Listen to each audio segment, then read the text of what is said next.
Hello. So let's understand step by step how to identify various electronic components and the devices and how to test them. So suppose you receive an electronic card or electronic PCB or electronic board as shown over here, and you are asked or you are required to troubleshoot the board, and your task is to first identify. You should be able to identify what components are here in the board and how to test them.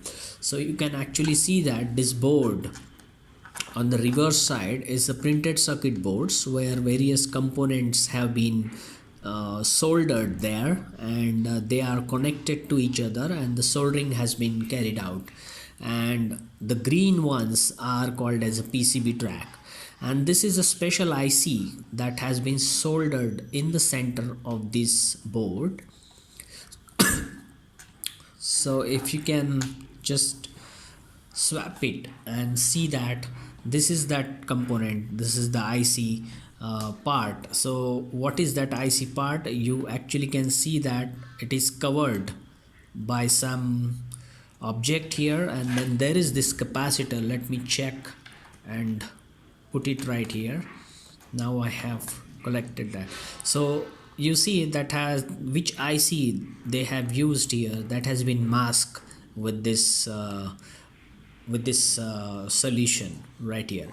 But we can check about some other components and first try to identify what components are here. So obviously you see that there is a resistor and there is a resistor. These are metal film resistors.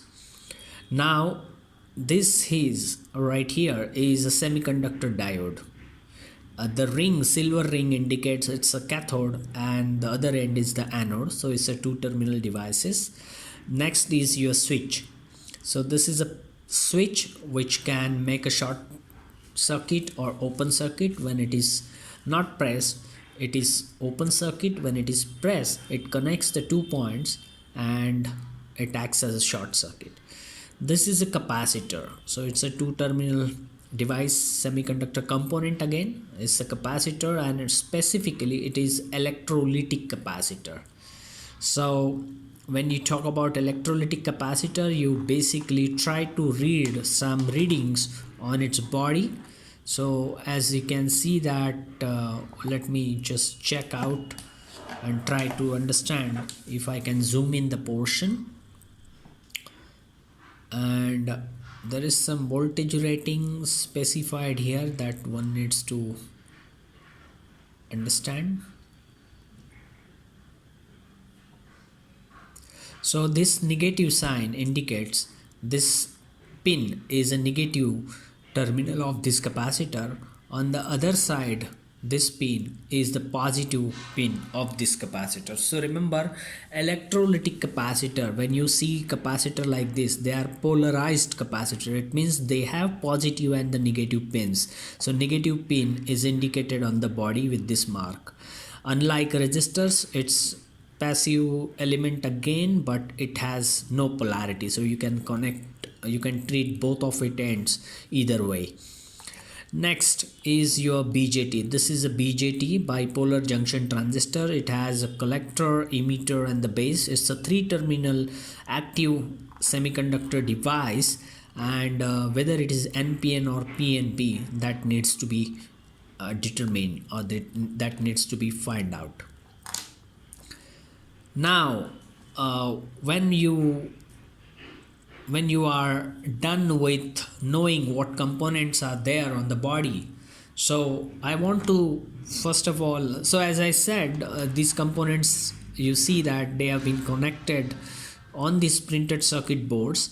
These green lines are called as copper tracks or conducting path. They are there to carry the current through them, and this is called soldering points, as you can see that.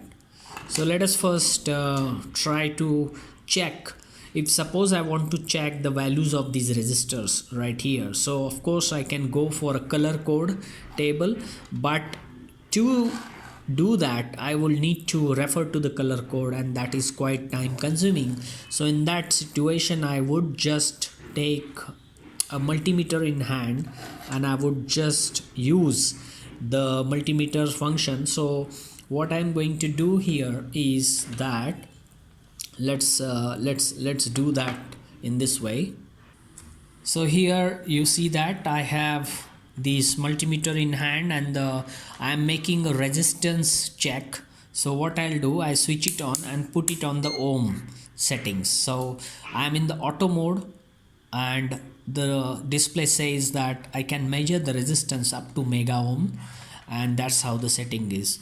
So red test is connected to the this position common, that is the black test lead of this multimeter. So these are the two test leads, and now I am going to do one thing. I am just taking the two leads and connecting it to the two ends of the resistor. So with this I am able to see on the display the value of 155.2 kilo ohm. So this resistor has the value of 155.2 kilo ohm. Usually this is in the board.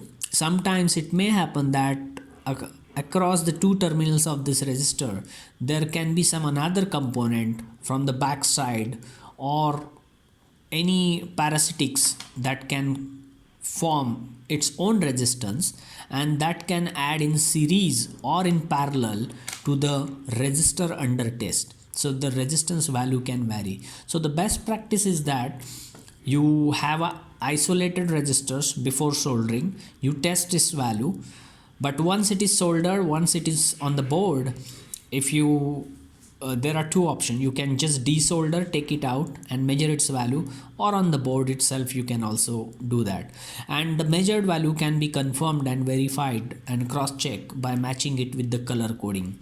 So color coding, I have referred it in the another tutorial, refer to that. Now next resistor, again I have to check its two terminals and see if it gives me a value.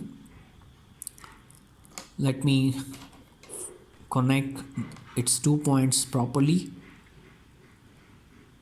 and it gives me a value of 1.9 mega ohm. So that is the value I am getting here for this resistor. So you see on the board we can measure the values of the resistances. Now next task is to check the semiconductor diode. So what I can do is that I would go for a diode test directly. So here is the diode symbol in the orange. So before that I'll have to put the select option on the display.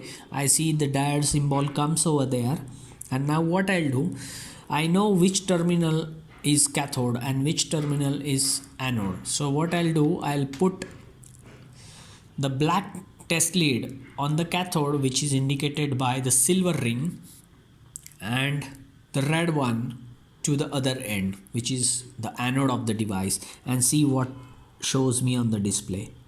So the display shows me the forward bias voltage drop across this PN junction diode, which is 0.59, and it is also sure that it is a silicon diode.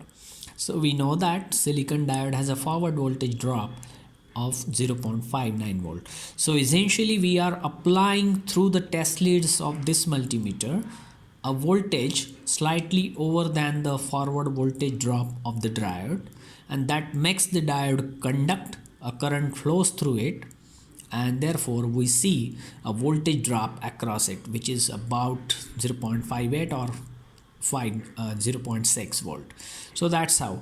Now what if I reverse the test leads and I connect back to the diode to see if I get something? So I don't get any voltage reading because now I have reverse biased the diode through the applied leads, and OL on the display of the multimeter tells me overload. So it is basically indicates the open circuit. The circuit is open. There is no current can flow through the circuit. Usually also when you see OL, when you are not connecting leads anywhere, or whenever you connect the leads anywhere in the circuit And if you see OL indicates overload, it means the circuit is not closed, it is open circuit, no current is flowing. So that's simple. Now we have tested the resistors, we have tested the diode.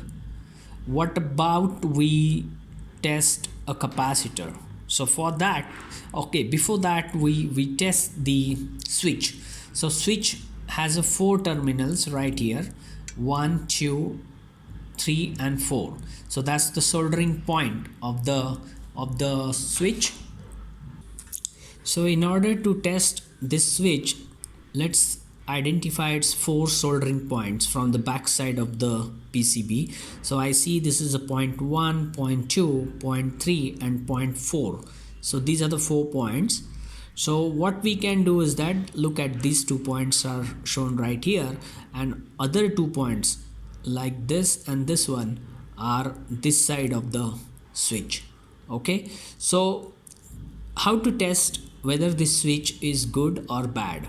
So in case it is bad, we have to take it out and replace it with another fresh switch, and same theory applies to another components. If you identify, we have tested the diode, that's pretty okay. We have tested the resistors also, those values are also okay. We have tested this value of the resistor to be about 2 mega ohm. From the color code we see that this is a red, black and the green, so it is from the color code it is 2 mega ohm. Similarly, this resistor, you can see what value we can see. This is again brown, green and the yellow. So you can check what value of this resistor is. We have measured it.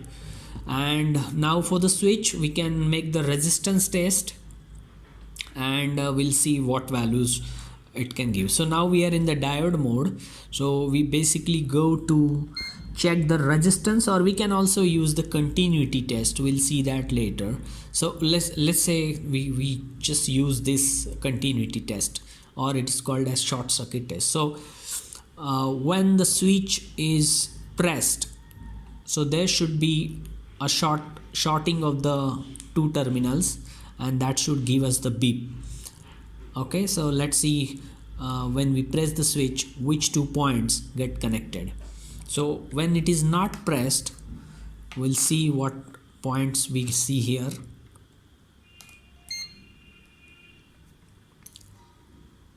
So these 2 points are connected without pressing the button on the switch. These 2 points are also connected without pressing the switch. Now these 2 points are open because there is no beep, and these 2 points are also open. Now let's say we press the switch. We press the switch and I want to measure. So it's quite challenging because one has to press the switch also, and one has to measure the resistance or whatever. So remember, these 2 points are shorted initially. So let me check whether it is giving me the value right here.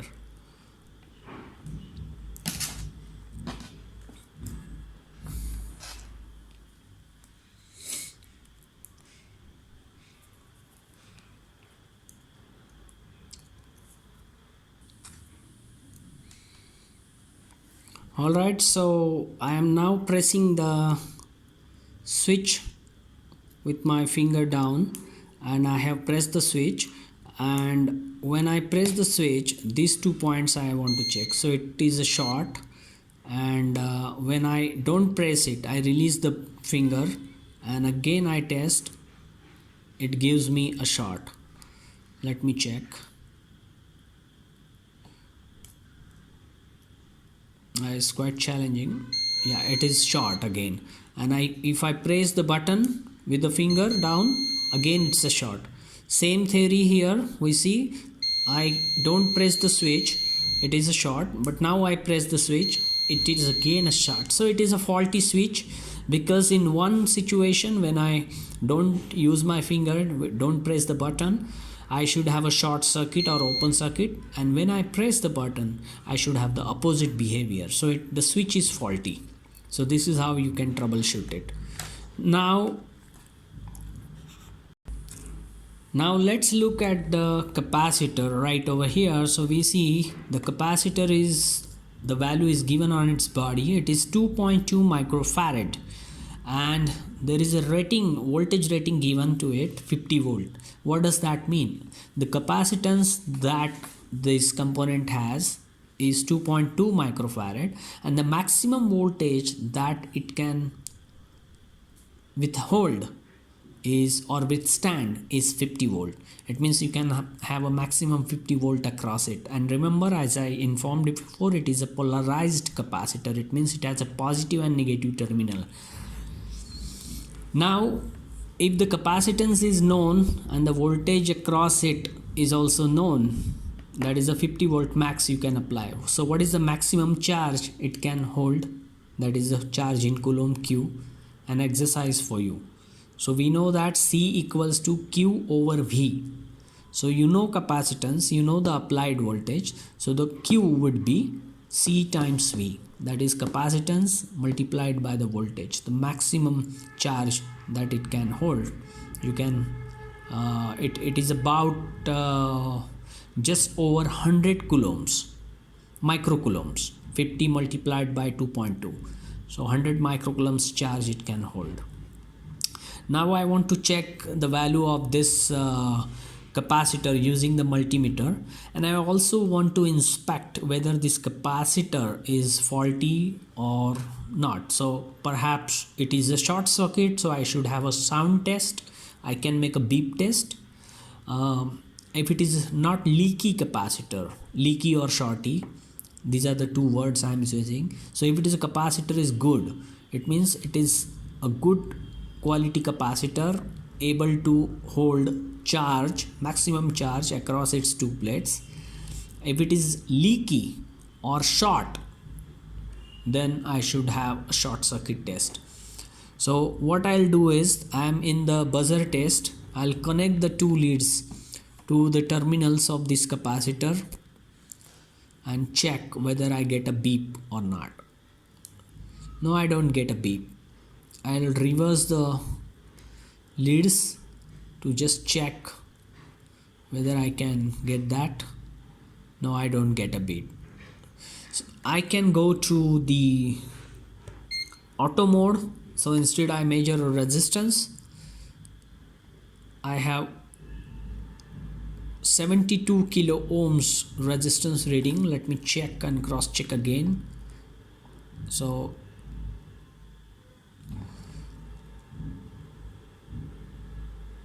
the reading is 72 kilo ohm.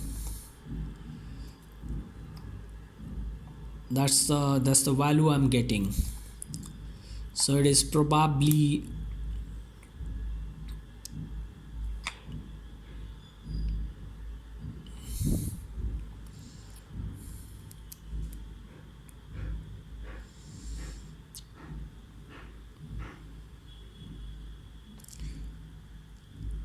so that is 17 mega ohm.